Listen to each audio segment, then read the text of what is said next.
आजकाल शेअर मार्केटमध्ये tax harvesting या कॉन्सेप्टची मोठ्या प्रमाणात चर्चा आहे. तुम्हाला माहीत आहे का की टॅक्स हार्वेस्टिंग करून तुम्ही शेअर मार्केटमध्ये कमवलेल्या उत्पन्नावरचा टॅक्स वाचवू शकता. तर मग टॅक्स हार्वेस्टिंग म्हणजे नक्की काय आणि तुम्ही तुमचा टॅक्स कसा वाचवू शकता हे सगळं मी आजच्या व्हिडिओमध्ये सांगणार आहे. त्यामुळे हा व्हिडिओ शेवटपर्यंत नक्की बघा.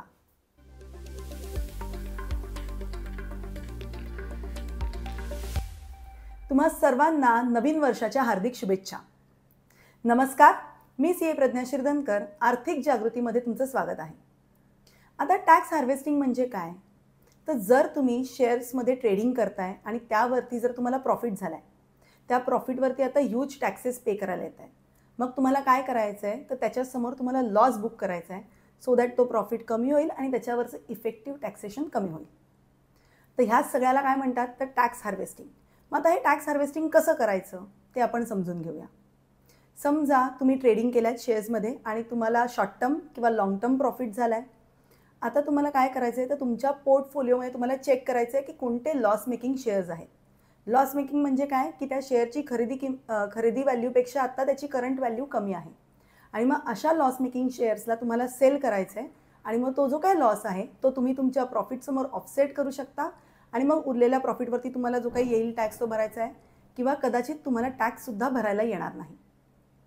मग तुम्हाला असं वाटू शकतं की मी तर शेअर्स लाँग टर्मसाठी घेतले होते, मग आज प्रॉफिट ऑफसेट करायला मी तो लॉस बुक केला आहे. तर तुम्हाला ते शेअर्स सेल केल्यानंतर परत रिबाय करायचे आहेत सो दॅट तुमचा लाँग टर्म गोल फुलफिल होईल. मग इथे काय झालं की जो एका वर्षात प्रॉफिट होत होता त्याच्यावरती जो ह्यूज टॅक्स येत होता तो पुढच्या 2-3 इयर्सवरती डिस्ट्रीब्यूट झाला आणि त्यामुळे काय झालं तर इफेक्टिव्ह टॅक्सेशन कमी आलं. आता इथे महत्त्वाचं काय आहे की हा जो काही प्रॉफिट आहे हा लाँग टर्म आहे की शॉर्ट टर्म आहे हे समजून घेणं महत्त्वाचं आहे आणि अकॉर्डिंगली तुम्हाला टॅक्स हार्वेस्टिंग करायचं आहे. कारण जर तुम्हाला शॉर्ट टर्म प्रॉफिट असेल तर तुम्ही शॉर्ट टर्म किंवा लाँग टर्म लॉस बुक करू शकता आणि तो त्या शॉर्ट टर्म प्रॉफिटसमोर ॲडजस्टसुद्धा होऊ शकतो. पण जर तुम्हाला लाँग टर्म प्रॉफिट झाला असेल तर तुम्हाला टॅक्स हार्वेस्टिंग करून लाँग टर्मच लॉस बुक करायचं आहे. कारण फक्त long term loss long term प्रॉफिटसमोर सेट ऑफ होतो.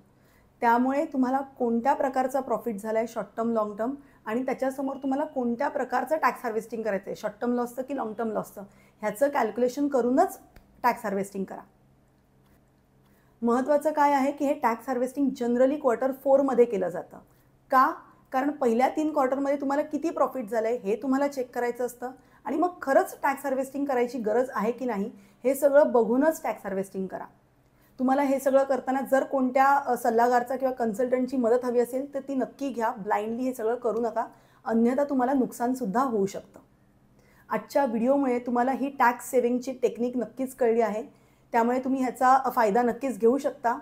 व्हिडिओ आवडला असेल तर त्याला लाईक करा, जास्तीत जास्त शेअर करा आणि आर्थिक जागृती या आमच्या चॅनलला सबस्क्राईब करा.